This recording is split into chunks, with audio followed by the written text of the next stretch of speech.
They pleaded for help across the galaxy. Earth's Deathworlders came. The message was simple. Worlds were burning, cities were falling. A rising empire moved from system to system, taking resources and erasing species that could not fight back. The message asked for help, not alliance, not weapons, only help. It promised nothing in return. The first civilization to receive the call debated for less than 1 hour. They decided it was not their problem. The second never replied. The third erased the message to avoid trouble. One by one, the signal was ignored. The message kept traveling. Far from the center of the galaxy, near a yellow star with 8 planets, a small listening station floated in quiet orbit. It belonged to Earth. Humans had only joined the wider galactic network a few decades earlier. They were still watched with caution. Many species saw Earth as unstable, violent, and dangerous. Inside the station, the lights were low. Screens glowed with slow-moving data. Ethan Cole sat at the main console, his eyes tired but alert. He had been on duty for 12 hours. Most nights were silent. Space rarely spoke. Lisa Morrow stood behind him, holding a tablet. She was younger, sharp-minded, and known for noticing patterns others missed. She frowned as the system flagged an unknown transmission. "That signal is not trade code," she said, "and it is not a greeting." Ethan leaned forward. "Play it."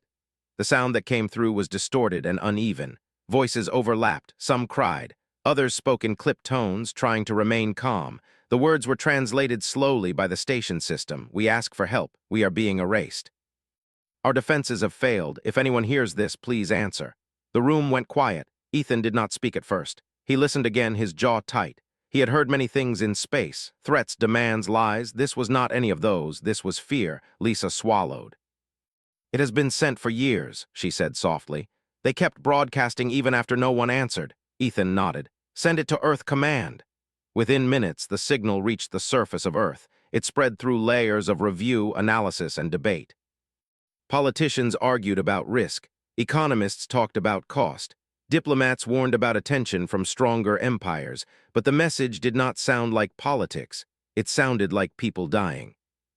General Alan Brooks stood in the command hall, arms crossed, staring at the projection of the alien system map.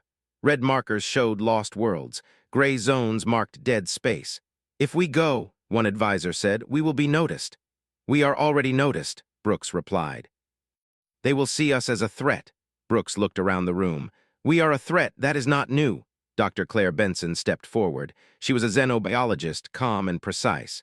"The species calling for help are not warriors," she said. "Most evolved without large-scale war. They cannot survive what is happening to them." "And what about us?" another voice said. "What happens when the galaxy sees what humans can do?" Brooks was silent for a moment, then he spoke slowly. "We survived our own world. We fought each other for centuries. We learned the cost of standing alone. If we ignore this, then we become just another quiet empire that looked away." The decision was not unanimous, but it was final. Earth would answer. The first response was simple. No weapons, no demands. Just a message sent back along the same weak path. "Earth has heard you. We are coming." The reply took weeks to arrive. When it did, the alien coalition did not believe it. On a shattered moon orbiting a dying world, a group of alien leaders gathered in a broken council chamber. The air was thin, the light flickered, supplies were low. The translation system spoke the human words again. "We are coming." One alien covered its face with thin limbs. Another let out a sound that might have been laughter or grief. "It must be a trick," one said. "No one comes for free. Earth is a death world," another replied. "Their gravity is high, their storms kill, their predators hunt for sport. Why would they help us?" "Because we asked," said a quiet voice. Weeks later, human ships crossed into coalition space. They did not arrive in graceful formations. Their ships were thick, dark, and scarred. Hulls showed marks of repair and reinforcement. Engines burned hot and loud. They moved with purpose, not elegance. Alien sensors struggled to read them. "Their ships are overbuilt," one technician said. "They can survive damage that would tear ours apart." Fear spread through the observation stations. When the first human transmission came through, it was calm. "This is Captain Ethan Cole of Earth. We are here to assist. Please direct us to civilian centers under threat." There was no demand for surrender, no claim of control. The alien leaders answered with caution. "We do not have much left," they said, "and we cannot protect you if you draw attention." Ethan replied, "You will not need to protect us." Human ships moved fast. Evacuation began within hours. Humans entered collapsing cities, toxic zones, and unstable habitats without hesitation. They wore heavy suits and carried injured aliens in their arms. Gravity that crushed alien bodies slowed humans but did not stop them. Dr. Claire Benson worked nonstop, adapting medical tools to alien biology. She learned quickly, her hands steady as she saved lives others had given up on. "Your species is strange," an alien medic said. "You do not stop even when exhausted," Claire looked up. "We stop when the job is done." As civilians were moved to safer systems, human defense teams set up perimeter lines. They studied enemy patterns. They waited. The hostile empire noticed the change. Scouts reported human activity. Analysts dismissed it at first. "They are new," one commander said. "They will retreat when tested." A small enemy fleet was sent to probe human defenses. Ethan watched the tactical display as alarms sounded. Lisa stood beside him, fingers flying across controls. "Enemy ships entering range," she said. Ethan took a breath. "Hold position." The first shots were fired by the Empire. Human shields absorbed the impact. Ships shook but held. "Return fire," Ethan said. Human weapons were not elegant. They were direct. Controlled bursts, close-range strikes, coordinated movement. The enemy fleet broke within minutes. Alien observers stared in disbelief. "They did not panic," one whispered. "They did not run." Ethan watched the retreating enemy ships disappear. His hands trembled slightly, then steadied. "This was only a test," Lisa said. "I know," Ethan replied, "and now they know we are serious." Across the coalition, hope spread carefully. Fear was still there, but it was no longer alone. The signal that once begged for help now carried a new message, whispered from world to world. Earth came, and the galaxy began to pay attention. Human ships moved deeper into the alien coalition space. They were slow compared to some of the faster interstellar craft, but speed was not their strength. Their strength was endurance. Their hulls could take strikes that would destroy most alien ships, and their crews could survive conditions that others could not. Captain Ethan Cole watched the main display aboard the lead ship, the Valiant Star. Beside him, analyst Lisa Morrow scanned alien communications, trying to find any sign of panic or misunderstanding. Humans were strangers here, and every move mattered. "They are watching us," Lisa said. "Every system we pass, there are sensors, eyes recording everything." "Let them watch," Ethan replied. "We are not here to hide." The aliens were cautious. They had never seen humans in their territory before. Most species assumed Earth was small, weak, and inexperienced. The stories of Deathworlders were exaggerated tales told by merchants and refugees. They thought humans would retreat in the face of danger. They were wrong. The first meeting with alien leaders was tense. Ethan and Lisa were invited to a council chamber on a stable asteroid. The room was wide and low, lit with soft green lights that made human eyes ache. Alien leaders sat in semicircles, their bodies thin and fragile, eyes wide and fearful. "We did not expect anyone to come," said one alien, its voice soft and crackling through the translator. "We did," Ethan said simply. "We received your call. We are here to help." Another alien leaned forward, limbs trembling. "But why? We are not strong. We are nothing to you." "Why risk your lives for us?" "Because you asked," Ethan said. He did not raise his voice, but his words carried weight. "We know what it is to be alone, to face extinction, to have no one answer your cries. We will not leave you to die." The aliens whispered among themselves. They had seen fleets of mercenaries, diplomats, and explorers. None had acted without calculation or gain. Humans acted without promise of reward. That alone was terrifying. Dr. Claire Benson, part of the human delegation, studied the aliens closely. Their bodies were delicate, bones thin, skin translucent. They had never endured the harsh conditions humans could survive. Humans could move through storms, heat, and gravity that would crush these aliens instantly. Yet humans did not gawk or poke. They adapted their equipment, their techniques, and even their movements to care for the fragile beings. "They are not like the stories," whispered one alien medic to another. "They are worse and better, worse because they can survive everything. Better because they fight for life, not conquest." The evacuation of civilians began almost immediately. Humans did not wait for instructions. They moved into ruined cities, burning zones, and collapsing habitats. Human soldiers carried alien children through smoke and debris. Medics stabilized the sick and injured with machines adapted in hours by engineers and doctors.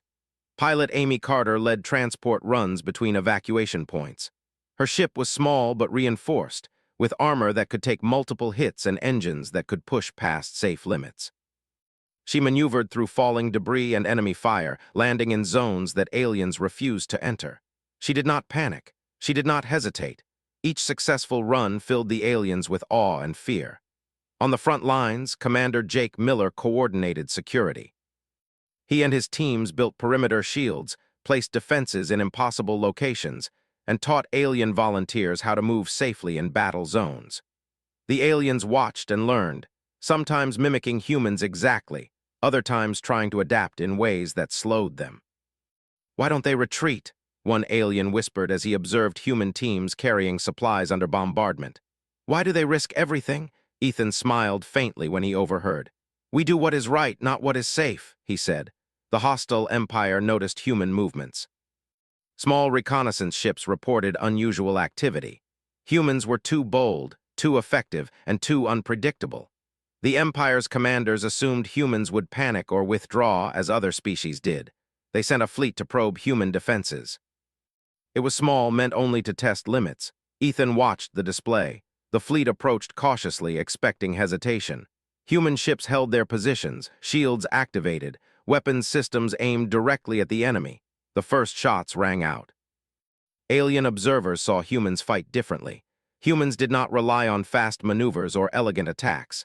They used controlled bursts, direct strategies, and relentless pressure. Even when damaged, human crews continued to fight.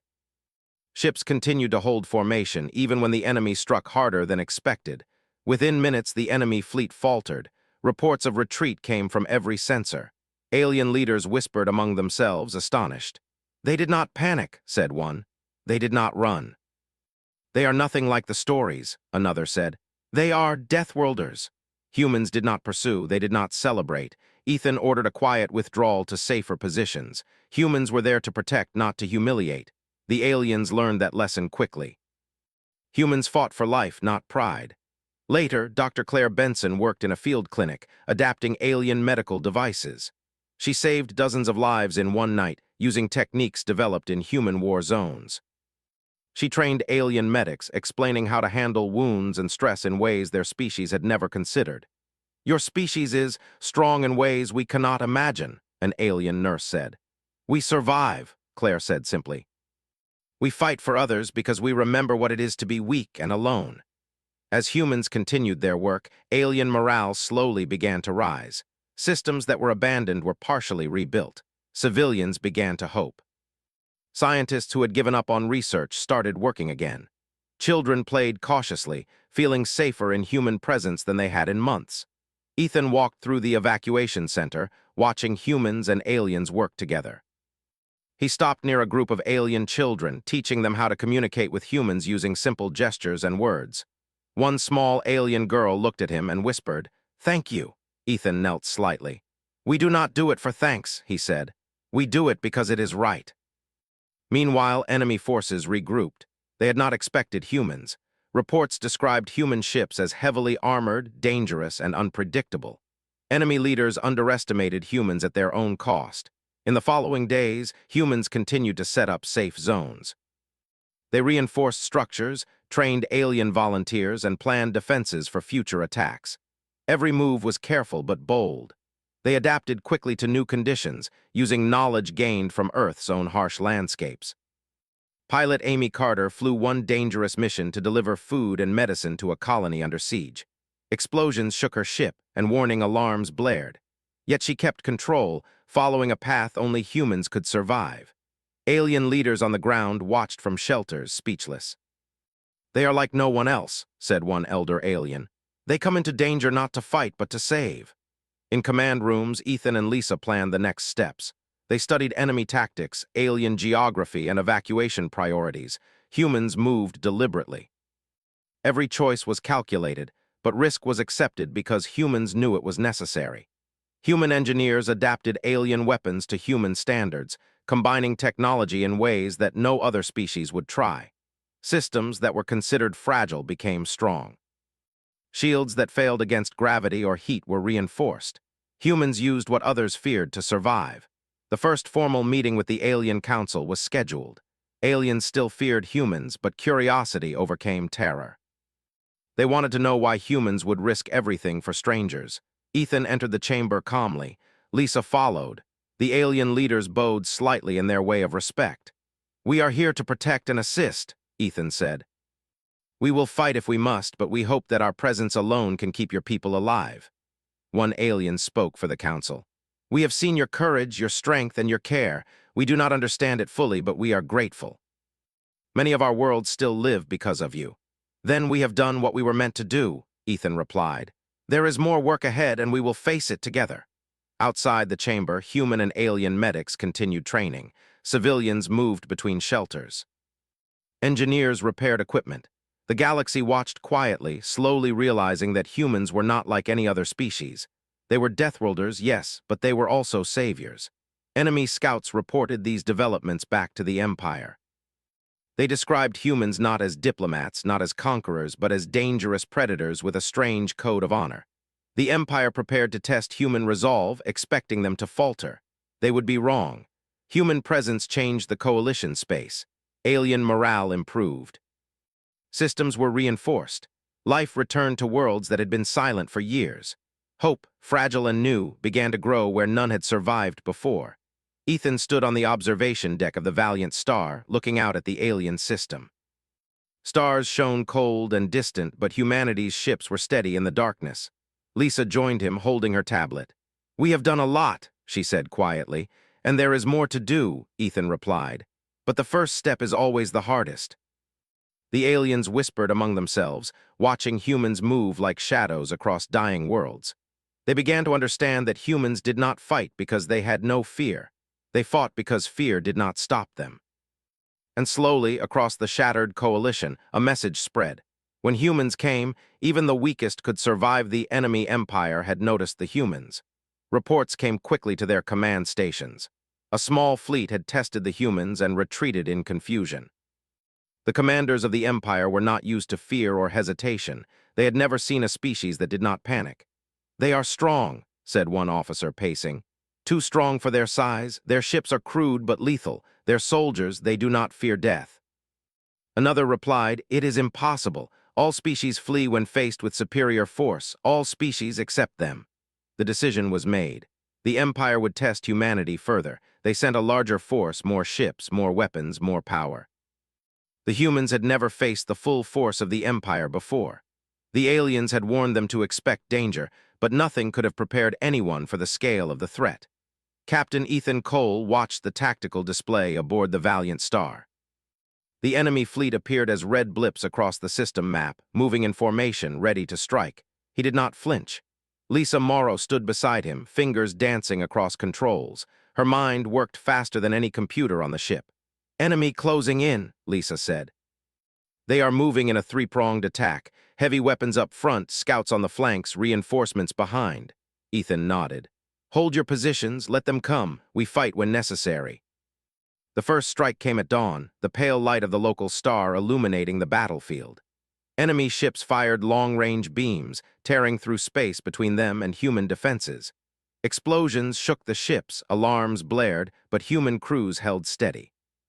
"Return fire," Ethan commanded. "Focus on their front line." Human weapons were simple but effective. They did not rely on speed or fancy targeting. Instead, they used concentrated bursts, close-range fire, and relentless accuracy. Alien observers were stunned. Ships that had been considered fragile could not survive the sustained attacks, yet human vessels continued to hold formation. Pilot Amy Carter led a squadron of fighters directly into the enemy line. Her ships were heavily armored, engines screaming against gravitational stress. Enemy fire hit her ship, but she continued, maneuvering between explosions, dodging debris, and striking at weak points in the formation. "They are insane," whispered one alien observer. "They fly where no one survives, yet they do not die." Human ground forces were not idle. Commander Jake Miller led teams on a small moon orbiting a strategic station. The environment was hostile. Gravity crushed weaker species. The atmosphere was thin and poisonous.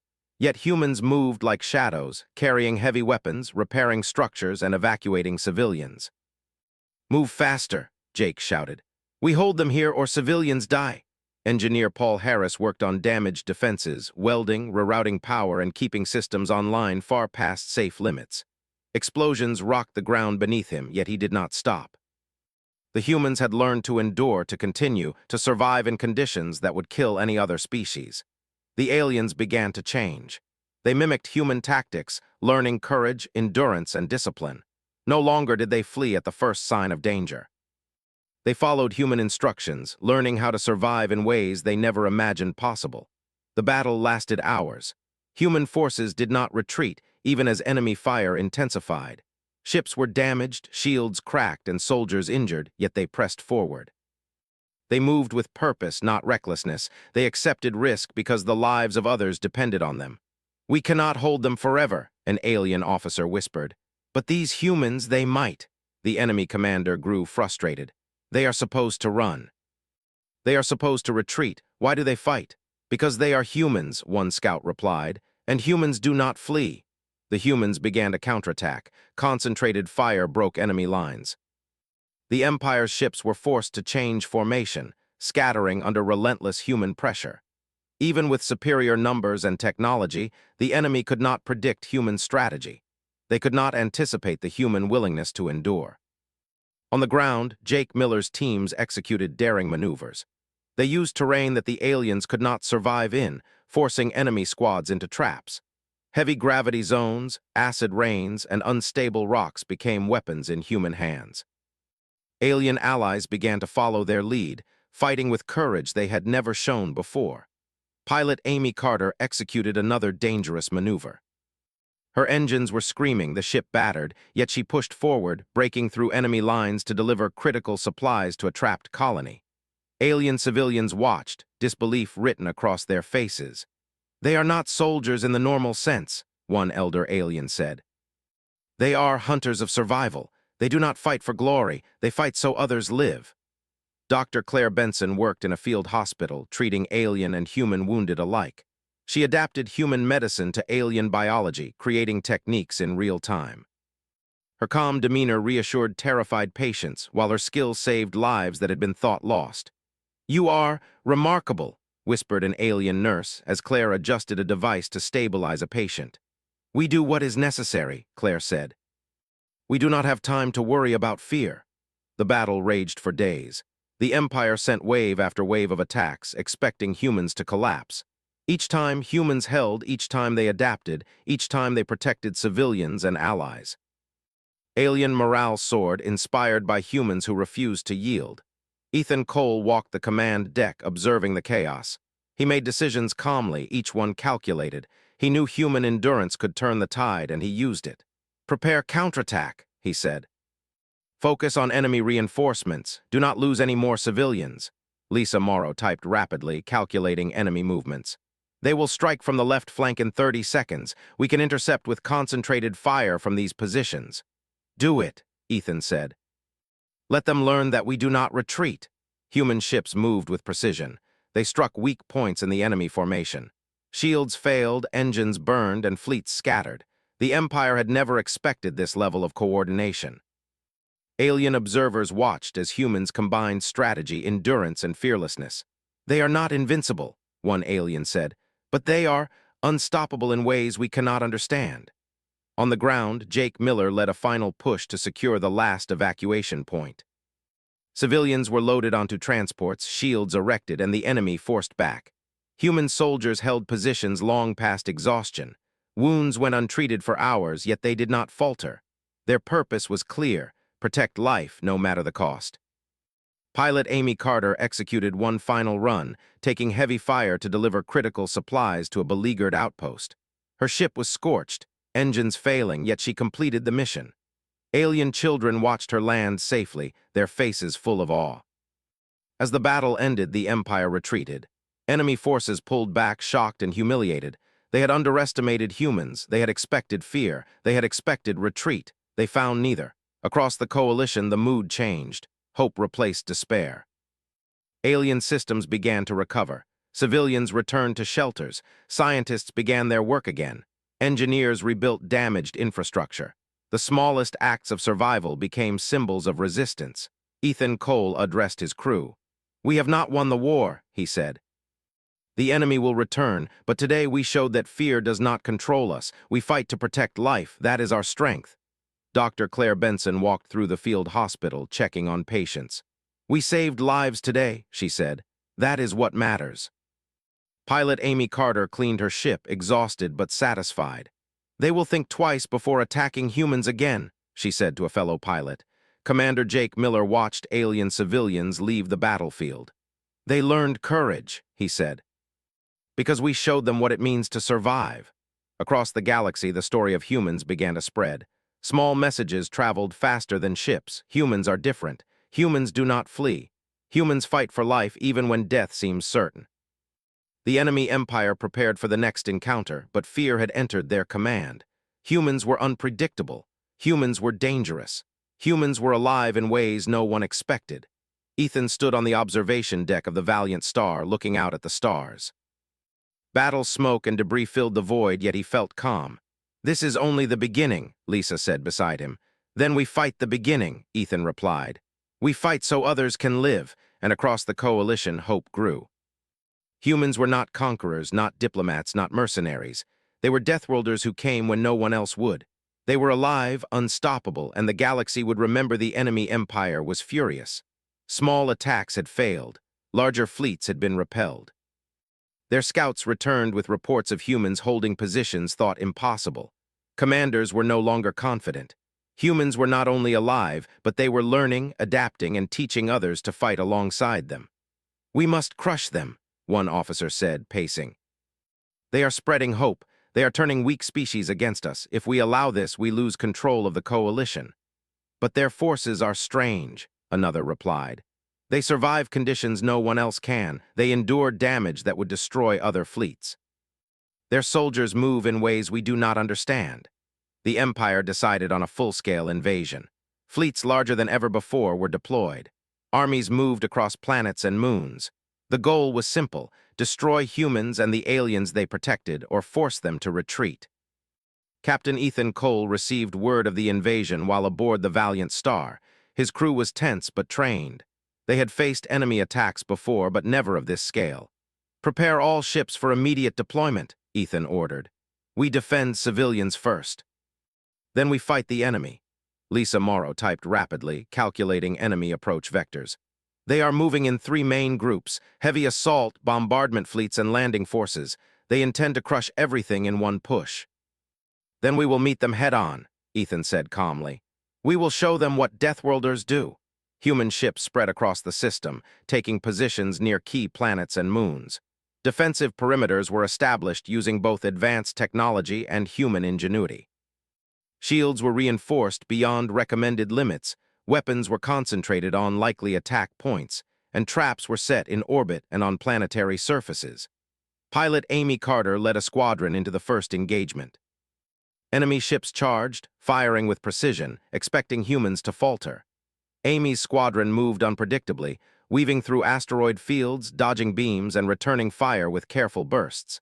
Enemy ships struck, but human shields absorbed damage far beyond expectations. When a vessel was crippled, humans refused to leave it behind, repairing it even under fire. On the ground, Commander Jake Miller coordinated human and alien defense teams. The enemy landing forces were massive, dropping troops onto planets with heavy artillery. Alien soldiers panicked at first, but humans guided them, teaching them to use terrain and gravity to their advantage. "Stick to cover," Jake shouted. "Move with us, not against us." Engineer Paul Harris worked in a damaged power station, rerouting energy to shields and weapons. Explosions shook the building, fires raged, yet Paul remained calm. Human endurance amazed aliens, who could not believe anyone could survive such conditions. "They are fearless," whispered one alien volunteer. "Or they do not feel pain like we do." "Neither," Paul muttered, tightening a bolt. "They just fight because it must be done." Dr. Claire Benson ran field hospitals across multiple locations. She treated injuries that would have killed alien patients within minutes. Alien medics learned from her, applying human techniques and improvising solutions no other species would try. How can they do so much? An alien nurse asked. They are exhausted, yet they keep saving lives. Humans endure, Claire said. That is all. Enemy forces struck with everything they had. Orbiting bombardments rained down, attempting to break human lines. Humans moved quickly, using shields and terrain as protection. They counterattacked where the enemy was weak, often using daring tactics that seemed reckless, yet worked perfectly. Pilot Amy Carter executed a dangerous maneuver, flying between two heavy cruisers to deliver supplies to trapped civilians. Laser beams tore past her ship, debris exploded around her, but she completed the mission. Alien children watched from shelters, fear mixed with awe. They are impossible, one alien whispered. Nothing should survive this. On another planet, Jake Miller led a team through acidic rain and unstable terrain. His soldiers carried injured aliens, repaired equipment, and guided civilians. Every step was calculated, but risk was constant. Yet humans thrived where others would perish. Ethan Cole coordinated the fleet from orbit. He directed ships to block enemy movements, protect evacuation points, and concentrate fire where it mattered most. His orders were precise, efficient, and deadly. Humans did not waste time with hesitation. They adapted instantly to changes in enemy strategy. Lisa Morrow worked beside him. They are trying to split our forces, she said. If we do not respond, civilians on 3 worlds will be lost. Then we do not fail, Ethan said. Focus on their weak points. Lead them where we want. The Empire underestimated human flexibility. While they expected humans to fight in straight lines or predictable patterns, humans used Deathworld tactics, moving through hazardous terrain, exploiting environmental dangers, and surviving conditions that were impossible for others. Enemy ships were drawn into asteroid fields, gravitational anomalies, and unstable atmospheres, losing formation and effectiveness. Aliens began copying humans. They learned to fight under pressure, endure exhaustion, and protect civilians. They adapted quickly, inspired by human resilience. Fear became courage, weakness became strength. Look at them, whispered one alien commander. They are teaching us how to survive. Human soldiers pushed the enemy back repeatedly. They accepted losses when necessary but minimized civilian casualties. They did not fight for glory or power. They fought to protect life. Each victory strengthened morale, each act of bravery inspired hope. Pilot Amy Carter made her final run of the day, delivering weapons and food to a colony under siege. Her ship was battered, engines failing, but she completed her mission. She landed among alien civilians who cheered softly, unable to hide their gratitude. Humans do not fight like warriors, an alien elder said. They fight for life itself. Dr. Claire Benson worked tirelessly, moving between field hospitals, tending to humans and aliens alike. She trained alien medics, adapted treatments, and improvised surgeries under impossible conditions. How do you survive this? An alien nurse asked. We endure, Claire replied. We do not have the option to stop. Others depend on us. As the battle continued, human ingenuity became clear. Engineer Paul Harris devised traps using enemy weapons against them. Alien mines were rigged to disable advancing fleets. Humans moved in ways the enemy did not anticipate, surviving storms, explosions, and gravitational hazards. Commander Jake Miller led a final push to secure a collapsing city. Alien civilians were evacuated, defenses repaired, and enemy forces repelled. Humans held the line long after alien soldiers would have fled. Their presence alone gave hope. Ethan Cole addressed his fleet. We fight to protect life. We fight because fear cannot control us. We are not invincible, but we do not retreat. The galaxy will remember that humans came and we stood our ground. Lisa Morrow looked at the display of enemy losses. They are retreating, she said, but they will come again. Let them, Ethan replied. We will be ready. Every world we protect becomes stronger because of our presence. Across the coalition, hope was no longer fragile. Alien systems began to rebuild. Civilians returned to safer areas. Scientists resumed research. Engineers repaired ships and stations. The smallest victories became symbols of survival. The enemy empire was shaken. Humans were unpredictable, dangerous, and relentless. Their tactics, endurance, and fearlessness could not be matched. Enemy commanders realized that their usual strategies would not work. Humans did not fight for power, but for life. That was their greatest weapon. Ethan stood on the observation deck of the Valiant Star, looking at the stars beyond. Explosions and fires lit the distance, yet humanity's presence remained steady. "They will strike again," Lisa said quietly. "Then we strike harder," Ethan replied. "We fight not to win glory, but so others may live. That is what Deathworlders do." Alien leaders whispered among themselves. Humans were not conquerors, they were saviors. Their presence alone changed the galaxy. They taught courage, endurance, and hope in ways no one had imagined. Pilot Amy Carter cleaned her ship, exhausted but ready. Commander Jake Miller checked defenses and supplies. Dr. Claire Benson walked among the wounded, tending to life. Engineer Paul Harris repaired critical systems. Ethan Cole and Lisa Morrow planned the next moves, and across the coalition a quiet message spread: humans fight for life. Humans endure what others cannot. Humans came when no one else would. The galaxy remembered the Deathworlders. The enemy empire had regrouped, bringing all its remaining fleets and armies to crush the humans and the aliens they protected. The coalition braced for the final assault. Planets were reinforced, civilians sheltered, and evacuation routes prepared. Humans were ready, not for glory, but for survival. Captain Ethan Cole stood on the deck of the Valiant Star, looking at the approaching fleets. The enemy moved in precise formations, weapons primed, intent clear. His crew was tense but experienced. Human soldiers, engineers, and medics had faced impossible odds before. They were calm, focused, and ready. "They are stronger than ever," Lisa Morrow said, studying the tactical display. "They are sending everything they have. They expect us to break." "Then we will not break," Ethan said. "We fight for life, not for power. That is our strength." Human ships took positions near key planets and moons, forming defensive lines. Shields were reinforced, weapons calibrated, and escape routes prepared for civilians. Humans moved with precision, every action planned, yet flexible enough to adapt to chaos. Pilot Amy Carter led a squadron into the first wave. Enemy ships opened fire immediately. Explosions lit the void. Debris rained down. Human shields held. Human crews did not flinch. They returned fire with controlled bursts, concentrating on weak points in the enemy formation. On the ground, Commander Jake Miller coordinated defenses. Alien soldiers followed human instructions, learning to survive in ways they had never imagined. Civilians were evacuated under fire, guided by human teams. Every action was a lesson in courage and endurance. "They fight differently than anyone else," an alien officer whispered. "They survive everything, and they protect everyone else." Engineer Paul Harris worked in a damaged power station, rerouting energy to shields and weapons.